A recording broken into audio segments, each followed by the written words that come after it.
आज से हमारी एक नई यात्रा प्रारंभ होने वाली है।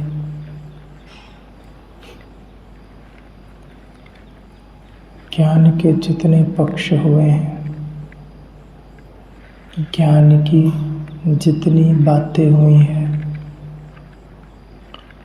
ज्ञान के तल से साधक को शुद्ध करने के जितने भी प्रयत्न हुए हैं,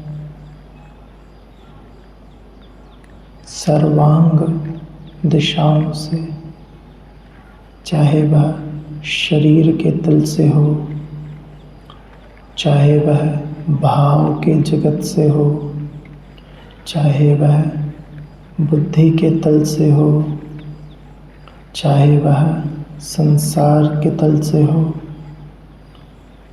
ऐसे सभी तलों से जिसने एक मनुष्य को देवत्व और देवत्व से परमात्मा तक की यात्रा का पथ दर्शन किया है, वो गीता है।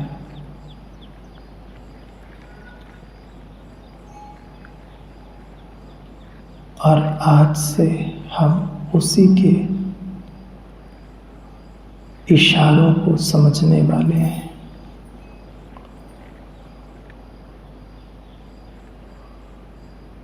इस संपूर्ण मनुष्यता के इतिहास में ढेरों ग्रंथ हुए। इस पृथ्वी पर इतना भार है पुस्तकों का जिसकी कोई सीमा नहीं। हर युग से पुस्तकें ही पुस्तकें लिखी गई हैं। जिसने कुछ जाना उसे पुस्तकों में वर्णित कर दिया। हर विषय से संबंधित ज्ञान है पुस्तकों में। किसी ने एक पक्ष पर कहा तो किसी ने दूसरे पक्ष पर कहा। किसी ने अद्वैत पर कहा तो किसी ने द्वैताद्वैत पर कहा, तो किसी ने विशिष्ट अद्वैत पर कहा। किसी ने भक्ति के एक पक्ष पर बात की तो किसी ने भक्ति के दूसरे पक्ष पर बात की। किसी ने उसके 9 रूप कर दिए। किसी ने कर्म का एक सिद्धांत बताया तो किसी ने उसके 3 सिद्धांत बता दिए।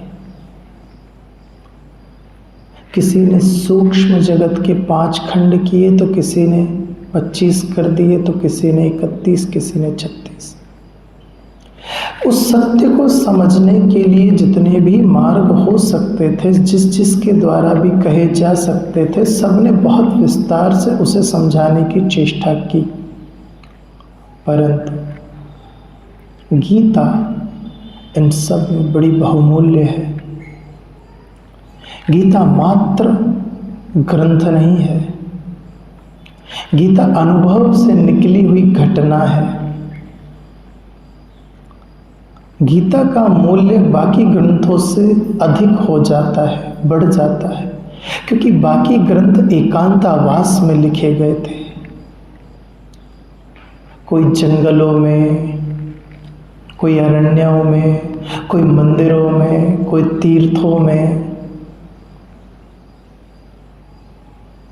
परंतु गीता इकलौता ऐसा शास्त्र है, गीता इकलौती ऐसी विधि है जो जंगलों में नहीं लिखी गई, जो मंदिरों में नहीं लिखी गई, जो इस संसार की सबसे विचित्र परिस्थिति में घटित हुई, जहां लोग एक दूसरे को मारने की प्रतीक्षा में खड़े हुए हैं, एक दूसरे का अंत करने की तैयारी में लगे हुए हैं, जो संपूर्ण सभ्यता को नष्ट करने की प्रतीक्षा में है। ऐसी व्याकुलता के उस क्षण में गीता का जन्म हुआ।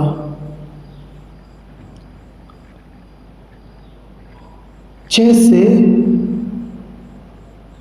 गर्मी की तीव्र प्रचंडता हो, एकदम तीव्र गर्मी हो चारों तरफ, और सहसा अकस्मात घनघोर बादल बरसने लग जाए, जिसकी ना कभी कल्पना की किसी ने, ना किसी से उसकी कोई अपेक्षा थी, सहसा घटित हो जाता है। जब ऐसा गीता के साथ हुआ, भाई भाई के विपरीत खड़ा है, पिता पुत्र के विपरीत खड़ा है, परिवार परिवार के विपरीत खड़ा है, कुल खानदान रीति रिवाज दूसरे कुल खानदान के विपरीत खड़े हैं, और उन सब के बीच में गीता रूपी गंगा बह पड़ी। गीता को समझना है तो पहले कृष्ण को समझना पड़ेगा। लोग गीता के श्लोकों का रटन करते हैं, लोग उसका पाठ करते हैं, पूजा करते हैं, सोचते हैं पूजा करने से, पाठ करने से, मैं वो गीता के श्लोकों को कंठस्थ करने से गीता के सार को समझ जाऊंगा। गीता के सार को समझना है तो पहले कृष्ण को समझो, और कृष्ण को समझना है तो पहले कृष्ण के इस सूत्र को समझो कि तुम्हें गीता समझने के लिए कृष्ण से ज्यादा अर्जुन को समझना पड़ेगा। लोग गीता को समझने के लिए कृष्ण ही हो जाते हैं, पर तुम्हें अर्जुन होना है यदि गीता को समझना है तो, क्योंकि गीता अर्जुन के लिए घटित हुई, अर्जुन की पात्रताओं के लिए घटित हुई, अर्जुन जैसी स्थिति उत्पन्न होने पर घटित हुई। आज तक कितना गीता पर भाष्य हुआ है, एक के बाद एक, हर कोई आता है गीता पर कुछ कहकर चला जाता है। सब ने अपनी अपनी टिप्पणियां उसमें कर दी हैं। कृष्ण ने तो कोई भाष्य नहीं किया था, कृष्ण ने तो सीधे सीधे जो जाना वो कहते चले गए। हम गीता के भाष्य पढ़ने पर उतारू हो गए, हम सब गीता के भाष्यों को पढ़ने में रस लेने लगे। गीता प्रेस गोरखपुर वाली पढ़े, गांधी जी ने जो भाष्य लिखा वो पढ़े, रामानुजाचार्य के भाष्य को पढ़े, अड़गड़ानंद जी के भाष्य को पढ़े। कौन सी गीता ज्यादा ठीक है उसके भाष्य को पढ़े। भाष्य को पढ़ने जाओगे तो फंस जाओगे शास्त्रों के ज्ञानों में। गीता को पढ़ना नहीं है, गीता को समझना है, और गीता को समझने के लिए पहले अर्जुन की स्थिति को समझना पड़ेगा, तब कृष्ण समझ में आएंगे। अर्जुन की स्थिति पर अपनी चेतना को लाना पड़ेगा। अर्जुन यानी कि वो पात्र जो संसार में है परंतु इन संपूर्ण उलझनों से उलझा हुआ है, जिसके पास पात्रता तो है पर समझ नहीं है, जिसको चलना तो आता है परंतु ये नहीं पता कि किस दिशा में जाना है, जिसके अंदर संभावना तो है लेकिन परत दर परत चढ़ी हुई है, जिससे वह संभावना प्रकट नहीं हो पा रही है। रिजु यानी रस्सी को कहते हैं, अरिजु यानी कि झुकी हुई रस्सी, जिसको अपनी दिशा नहीं पता, जो सीधी नहीं है, जो कहीं इधर कहीं इधर कहीं उधर कहीं उधर मुड़ी हुई है, बहुत दिशाओं से मुड़ी हुई है। हमको देखना पड़ेगा अपने जीवन में जाकर, हम भी तो कहीं अर्जुन की स्थिति में नहीं है। हम कब कब क्या क्या सोचने लग जाते हैं किन्हीं के विषय में, हम कब कब क्या क्या कृत्य करने लग जाते हैं किन्हीं के संबंध में। हमारे कृत्यों से दूसरों पर क्या परिणाम पड़ता है? कहीं हमारा मन भी 36 दिशाओं में तो नहीं भागता रहता? एक मन कहता है ये करो, दूसरा मन तुरंत उसका विरोध करता है, और तीसरा मन कहता है ठीक है जो कर रहे हो सब अच्छा ही तो है। चौथा मन ग्लानि उत्पन्न करता है, और पांचवा मन रुला देता है। हम भी तो कहीं अर्जुन की तरह खंडों में बटे हुए नहीं हैं। अगर हमारे भी मन की वही दशा है, कई खंडों में हम बटे हुए हैं, तो हमें अब उन खंडों से एक की ओर बढ़ना पड़ेगा, और वह है कृष्ण। और कृष्ण किसी व्यक्ति को नहीं कह रहे हैं हम, यानी संकेत उस सत्य का। तो गीता को बाद में समझेंगे, पहले अर्जुन होना है हमें। अर्जुन यानी कि सीखने की मनोदशा में बैठना है हमको। अर्जुन यानी पात्र शिष्य बनना है हमें। लोग गीता पढ़कर उसका पाठ कराना चालू कर देते हैं, गुरु बन जाते हैं कुछ ही क्षणों में, श्लोकों का विवेचन करने लग जाते हैं। आज गीता के नाम पर कितनी दुकानदारियां चल रही हैं जिसकी कोई सीमा नहीं। आज हर कोई कृष्ण बनकर बैठा है। अर्जुन बन जाते तो शायद तुम्हारे भीतर ही एक नया कृष्ण घटित हो जाता। पर कृष्ण में रस आता है ना, कृष्ण में चकाचौंध है ना, कृष्ण में थोड़ी सी सांत्वनाएं हैं, कृष्ण में समझौते करने की स्थितियां हैं। कृष्ण के नाम से कुछ भी किया जा सकता है, अर्जुन के नाम से कुछ नहीं कर पाओगे। तो गीता को समझने के पहले अर्जुन को समझो, चिंतन करो अर्जुन का, आज समझो अर्जुन को, विचार करो पूरे दिन भर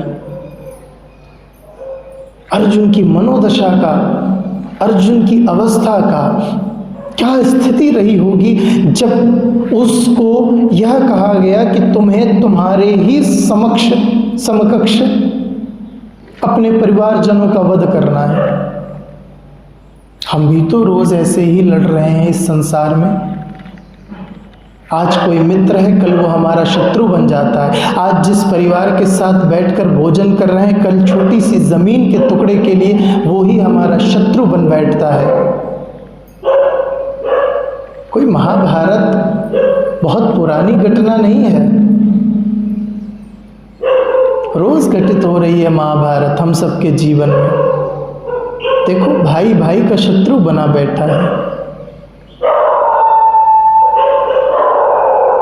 सब एक दूसरे से द्वंद्व में उलझे हुए हैं।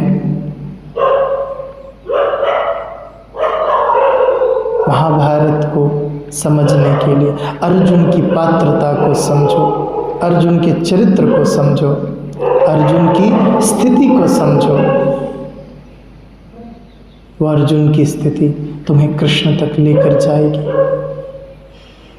इस गीता का प्रथम श्लोक सारी बातों को स्पष्ट कर देता है। धर्म क्षेत्रे कुरुक्षेत्रे समवेतायुयुत्सवा मामकाश्च पांडव किम कुर्वत संजय। पहली ही पंक्ति मात्र इतनी है, धर्म क्षेत्रे कुरुक्षेत्रे। यह युद्ध भूमि नहीं है मात्र, यह धर्म क्षेत्र है।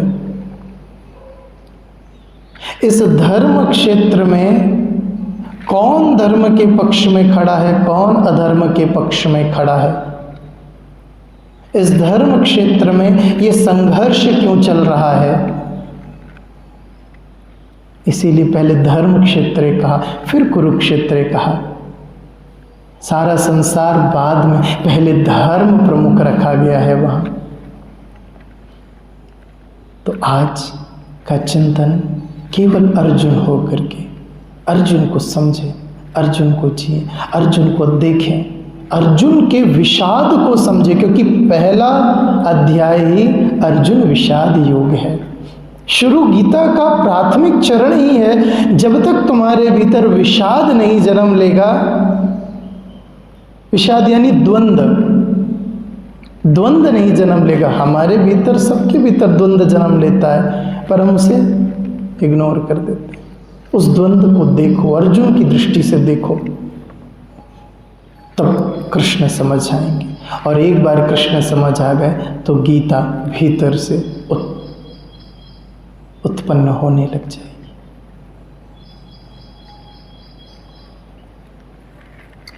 अभी के लिए इतना पर्याप्त।